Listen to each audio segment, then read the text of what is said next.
Hey guys, it's Greg from GWA Auto Parts, and today we're going to go over the AA Ignition driver's side sun visor that fits the 2007 to 2011 Toyota Camry and hybrid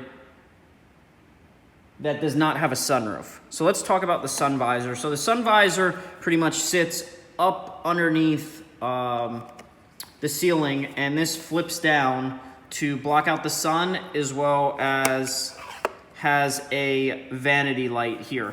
Now, this particular visor is designed for vehicles that don't have a light on the ceiling of the vehicle that turns on when you open the mirror. You can see there's no electrical wire here, so the vehicle doesn't know that this is opening. So if your vehicle doesn't have a sunroof, doesn't have the vanity light on the ceiling, this is the correct visor.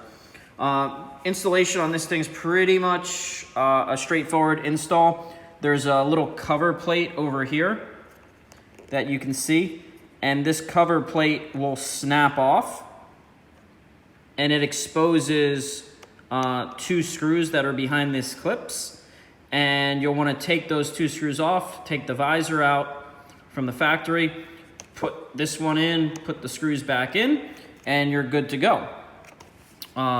Again, the sun visor for the Toyota Camry, vehicles without sunroof or vanity lights. If you guys have any questions, please feel free to reach out to us. We'll be glad to help.